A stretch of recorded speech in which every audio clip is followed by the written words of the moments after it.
রাজধানীতেও বারবার ঘটছে অগ্নিকাণ্ডের ঘটনা, বাড়ছে মৃত্যুর মিছিল।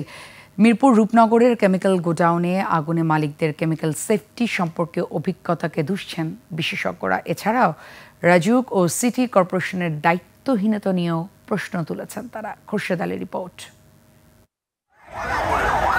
গত এক দশকেরও বেশি সময় ধরে ঢাকাবাসী একের পর এক মর্মান্তিক অগ্নিকাণ্ডের সাক্ষী। নিমতলী, চুড়িরহাট্টা, বনানী, এফআর টাওয়ার ও বেইলি রোডের ভয়াবহ অগ্নিকাণ্ডে মৃত্যু হয়েছে 268 জনেরও বেশি মানুষের। ক্ষয়ক্ষতি হয়েছে বিপুল অর্থ সম্পদ।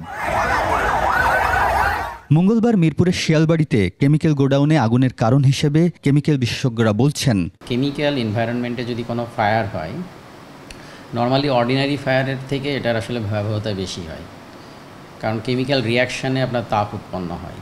অপোজিট যে বাতাসের ডিরেকশানেরও একটা কারণ ছিল, বাতাসটা ছিল হচ্ছে যে ওই ফ্যাক্টরির দিকে, ফলে আগুন আপনার ওখানে একটা জানলা আছে, দরজার উপরে একটা জানলা ছিল, সেটা ভেঙে গেছে। সেই জানলা দিয়ে প্রচণ্ড বেগে আগুন এবং ধোঁয়া এই বিল্ডিংটার দিকে আসছে। সামনেই ছিল হচ্ছে যে তাদের বের হওয়ার রাস্তা, ফলে দেখা গেছে যে আপনার আগুনের এই তীব্রতার কারণে এবং ধোঁয়ার কারণে কেউ বের হতে পারে নাই, আটকা পড়ে গেছে। কেমিক্যাল কারখানার অব্যবস্থাপনার মালিকের অজ্ঞতাকেই দুষছেন এই বিশেষজ্ঞ। কেমিক্যাল সেফটি নিয়ে কাজ করি। কেমিক্যাল সেফটির বর্তমান অবস্থাটা বাংলাদেশের আমাদের অনেক ল্যাকিংস আছে। কেমিক্যালের গোডাউনগুলোর, কেমিক্যাল গোডাউনের একটা নর্মাল ফর্মুলা হচ্ছে যে ওয়েল ভেন্টিলেটেড হতে হবে, ঠিক আছে? কিন্তু বেশিরভাগ জায়গায় দেখা যায় যে একেবারে বদ্ধ জায়গায় কেমিক্যালগুলো রাখতেছে, কোনো ধরনের আপনার যে নিয়ম নীতি ছাড়া রাখতেছে আর কি।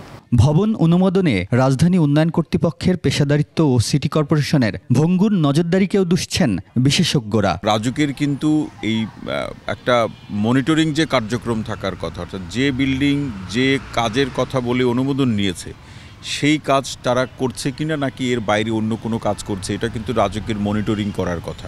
সিটি কর্পোরেশনের একটা ভূমিকা আছে, যে সিটি কর্পোরেশন তার আওতাভুক্ত যে ভবনগুলো বা আবাসিক এলাকা সহ যে বিভিন্ন বৈশিষ্ট্যের বা কর্মের ভিত্তিতে এলাকাগুলোর যে বিভাজন, এর মধ্যে ক্ষতিকর কিংবা জীবন বিপন্ন হতে পারে এরকম কোনো ব্যবস্থা বা কোনো চর্চা বা পরিবেশ আছে কিনা সেটাকে খুঁজে বের করা এবং যথাযথ প্রতিকারের ব্যবস্থা গ্রহণ করা, সেগুলো হয়নি। খোরশেদ আলী, 21 টেলিভিশন, ঢাকা।